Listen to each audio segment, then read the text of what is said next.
Hello friends, this is Sheikh. दोस्तों, इस video में हम लोग जियोग्राफी को पढ़ने वाले हैं जो कि लुसेंट ऑब्जेक्टिव बुक की होगी।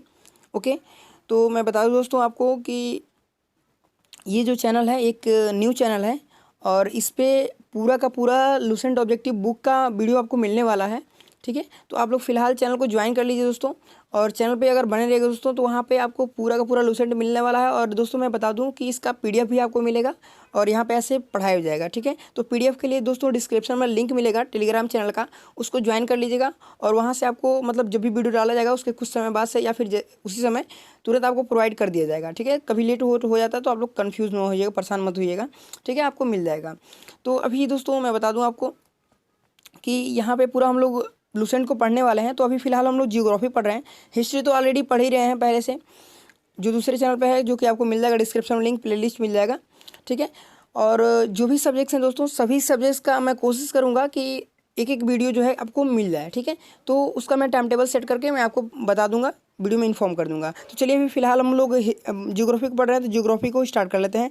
तो जियोग्राफी का पहला क्वेश्चन यहाँ पे सामने आपको दिख रहा हो दोस्तों, कह रहा है कि भूगोल का जनक किसे कहा जाता है। ठीक है, तो भूगोल का जनक लगभग सभी लोग जानते होंगे दोस्तों कि क्या है, हिकेटियस को भूगोल का जनक कहा जाता है। तो हिकेटियस भैया को भूगोल का जनक कहा जाता है। फिर हम आगे बढ़ते हैं, आगे अब एक और बात समझेंगे, मतलब यहाँ पे भूगोल का जनक कहा जाता है हिकेटियस को, लेकिन देखिएगा भूगोल को एक अलग अध्ययन शास्त्र के रूप में स्थापित करने का जो श्रेय जाता है दोस्तों, वो इरेटोस्थेनीज को जाता है। किसको? इरेटोस्थेनीज को जाता है। ओके, तो ये क्या किया कि भूगोल को एक अलग शास्त्र के रूप में इन्होंने स्थापित कर दिया। तो किसने किया? इरेटोस्थेनीज ने किया। लेकिन भूगोल का जनक कौन है?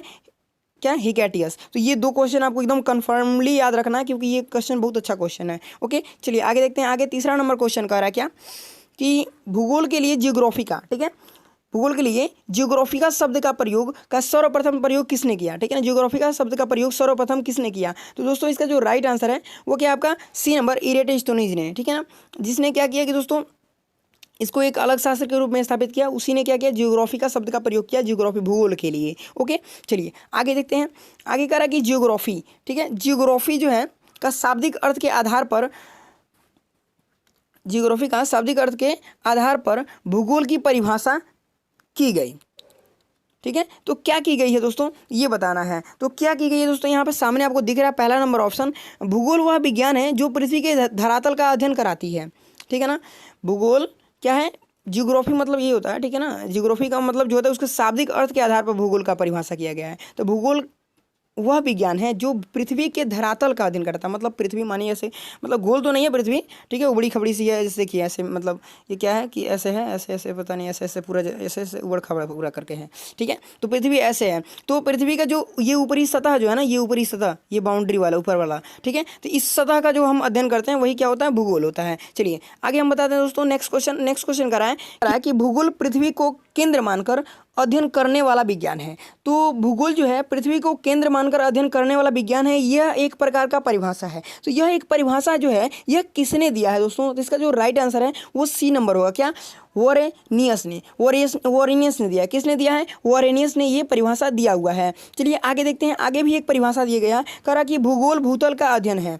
ठीक है, तो ये भी एक प्रकार का जो है क्या है की परिभाषा है। तो यह किसने दिया दोस्तों? तो ये कांटे जी जो है, कांट जी, ठीक है, कामटे नहीं, कांट जी। ठीक है ना, तो ये कांट जी जो है इन्होंने ये बात बोला हुआ है। ठीक है ना, कि भूगोल भूतल का अध्ययन है। समझ गए? चलिए आगे देखते हैं। आगे बोला 7 नंबर क्वेश्चन कह रहा है क्या, भौगोलिक विचारधाराओं में नवनीतिवाद की विचारधारा का प्रवर्तक कौन है? ठीक है, तो भौगोलिक विचारधारा में, ठीक है दोस्तों, यहाँ पे भौगोलिक विचारधारा में नवनीतिवाद एक है। क्या कैसा, ये क्या है, एक वाद है, नवनीतिवाद। इस विचारधारा, ये एक विचारधारा है नवनीतिवाद का। तो इस विचारधारा का प्रवर्तन किसने किया? ठीक है, तो इसका जो राइट आंसर होगा दोस्तों वो क्या हो जाएगा, ग्रिफिथ टेलर। कि कौन है दोस्तों? ग्रिफिथ टेलर ने किया। ओके, ग्रिफिथ टेलर ने। चलिए नेक्स्ट क्वेश्चन कर रहे हैं दोस्तों, वर्तमान। देखिए यहाँ पर समझिएगा क्या बोल रहा है कि जो वर्तमान है भूत की कुंजी है। मतलब वर्तमान काल जो है वो भूतकाल की कुंजी है, ऐसा कहना चाहिए था इनको, लेकिन वर्तमान भूत की कुंजी है। यह कथन दोस्तों ये किसके द्वारा कहा गया है? तो दोस्तों ये जेम्स हटन है।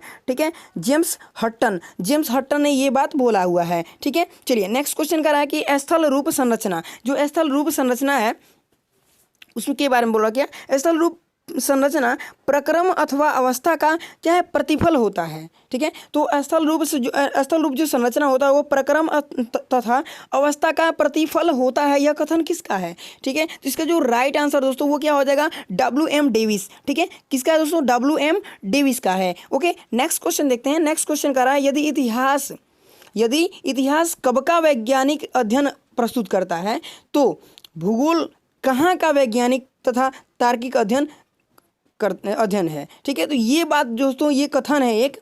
ठीक है, यहाँ से ये समझिएगा थोड़ा सा, ये जो है ना दोस्तों, देखिएगा कह रहा है कि इतिहास, अगर इतिहास जो है ना, यदि इतिहास कब वैज्ञानिक अध्ययन प्रस्तुत करता है, कब का वैज्ञानिक, ये कब जो शब्द है ना इसका, ठीक है ना, मतलब कब, जो कोई कब नहीं कहते हैं कब आओगे, तो कब जो समय होता है ना वो उसका मतलब कब का वैज्ञानिक अध्ययन प्रस्तुत करता है। तो जो भूगोल है, ठीक है, जो क्या है, भूगोल है, वो कहाँ का, ठीक है, मतलब कहाँ कोई चीज़ है उसका जो है कि वैज्ञानिक तथा तार्किक अध्ययन है। यह कथन किसका है दोस्तों? तो इसका जो राइट आंसर है दोस्तों वो क्या हो जाएगा, ए नंबर, कार्ल सावर का। ठीक है, कार्ल सावर का ये कथन है। ठीक है, ध्यान रखिएगा। ठीक है, तो आपको समझ में आ गया होगा कथन ये कैसे कैसे घुमा के पूछ रखा था। अब कह रहा कि भू आकृति विज्ञान मतलब क्या है, जियोमॉर्फोलॉजी, भू आकृति विज्ञान मतलब जियोमॉर्फोलॉजी के जन्मदाता कौन है? तो लगभग दोस्तों आप लोग को ये मालूम होना चाहिए। ठीक है, जियोमॉर्फोलॉजी के जो जन्मदाता है दोस्तों वो कौन है? तो पेसेल हैं। ओके, पेसेल। ओके, चलिए आगे बोला क्या, रुको और जाओ नियतिवाद, रुको और जाओ नियतिवाद मतलब स्टॉप एंड गो क्या, डिटर्मिनिज्म की विचारधारा के प्रतिपादक कौन है? तो ये एक विचारधारा है दोस्तों, और इस विचारधारा के प्रतिपादक कौन? तो आपके हो जाएंगे क्या, ग्रिफिथ टेलर। ठीक है, ग्रिफिथ टेलर इस विचारधारा के क्या है, प्रतिपादक हैं। ओके, नेक्स्ट क्वेश्चन देखते हैं। नेक्स्ट क्वेश्चन कह रहा है कि भूगोल को मानव पारिस्थितिकी के रूप में परिभाषित करने वाला विद्वान कौन था? तो मानव पारिस्थितिकी के रूप में भूगोल को किसने प्रस्तुत किया दोस्तों, किसने परिभाषित किया? तो इसका जो राइट आंसर दोस्तों वो क्या हो जाएगा, डी नंबर क्या होगा, एच क्या, बैरोज, एच बैरोज ने। ओके, कह रहा है गणितीय भूगोल का क्या है, प्रारंभकर्ता किसे निम्न में से कौन है? ठीक है ना, किसे माना जाता है या फिर निम्न में से कौन है गणितीय भूगोल का प्रारंभ करता? तो इसका जो राइट आंसर दोस्तों वो हो जाएगा ए नंबर, थेल्स ने। क्या, थेल्स को माना जाता है। अब कह रहा है कि यहाँ पे नेक्स्ट क्वेश्चन, उसको थोड़ा ऊपर का मैं कर दे रहा हूँ। चलिए यहाँ पे देखिए, कह रहा है कि चूंकि मानव पृथ्वी पर निवास करता है अतः पृथ्वी पर निर्भर है, कथन किसका है? ठीक है, इसका जो राइट आंसर है दोस्तों वो आपको समझ में आ रहा होगा दोस्तों। तो ये कथन किसका है दोस्तों? आपको थोड़ा बहुत कहीं ना कहीं ये जो जरूर क्वेश्चन ये पढ़े होंगे। ठीक है, तो ये किसका है, जीन ब्रूस का है। ओके, चलिए आगे देख लेते हैं। आगे कह रहा है कि क्षेत्रीय भूगोल, जो क्षेत्रीय भूगोल है दोस्तों मतलब क्या है, रीजनल जो क्या है, रीजनल जो ज्योग्राफी है का पिता निम्न में से किस भूगोलवेता को कहा जाता है? तो क्षेत्रीय भूगोल का ये भी याद रखिएगा। ठीक है, तो क्षेत्रीय भूगोल के जो पिता माने जाते हैं या फिर जन्मदाता माने जाते हैं वो कौन माने जाते हैं? तो यहाँ पे कार्ल रीटर को माना जाता है। अब कह रहा है मानव भूगोल का संस्थापक, जो मानव भूगोल है उसके संस्थापक निम्न में से किसको कहा जाता है? तो इसका भी राइट आंसर जो होगा दोस्तों वो क्या हो जाएगा, सी नंबर, कार्ल रीटर ही हो जाएगा। ओके, तो ध्यान रखिएगा ये दोनों क्वेश्चन। ओके, चलिए आगे देखते हैं। आगे मतलब ये जो क्वेश्चन दोस्तों ये लास्ट क्वेश्चन है। ठीक है, उसके बाद से आपको यहाँ पे आंसर शीट मिल जाएगा। ठीक है ना, तो ये लास्ट क्वेश्चन कर रहा है मानव भूगोल अवस्थित क्या है, अस्थाई।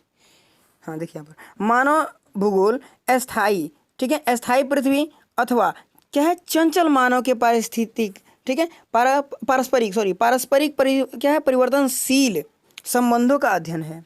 अब ये कथन है। ठीक है, क्या बोला है कि मानव भूगोल अस्थाई पृथ्वी चंचल मानव के पारस्परिक जो क्या है, परिवर्तनशील जो संबंध है ना उसके अध्ययन है। तो ये बात किसने बोल दिया, समझे दोस्तों? तो इसका जो आंसर हो जाएगा दोस्तों वो क्या हो जाएगा, सी नंबर, क्या, कू सैंपुल। ठीक है ना, कू सैंपुल याद दिया मतलब क्या हो जाएगा दोस्तों, कू मतलब वो क्या है, कुमारी शैम्पुल जिसे बोला जाता है, शैम्पुल। ठीक है ना, तो कुमारी शैम्पुल का ये कथन है दोस्तों। ओके, तो ध्यान रखना है। तो चलिए हम बस इतना पूरा पढ़ लिए दोस्तों। अब आगे जो है कि आपको और भी सारा सब्जेक्ट्स का वीडियो मिलने वाला है। तो फिलहाल तो हम मतलब एक सब्जेक्ट का डाटाबेस सेट करेंगे दोस्तों, मतलब कि कब कब आपको प्रोवाइड होगा वीडियो, और वो सेट करके आपको मैं बता दूंगा, इन्फॉर्म कर दूंगा, और उस आधार पे आपको वीडियो मिलने वाला है। तो चलिए दोस्तों, तो फिलहाल इस वीडियो को दबा के शेयर कर दिए दोस्तों, जिससे कि और भी मतलब जो भी भाई लोग हैं देखने वाले इस वीडियो को, तो वो वीडियो इसको देख सकें। ठीक है, और भी जो आप लोग चाहते होंगे दूसरे सब्जेक्ट को पाना दोस्तों, कि मतलब इस सब्जेक्ट का मैं पढ़ाऊँ,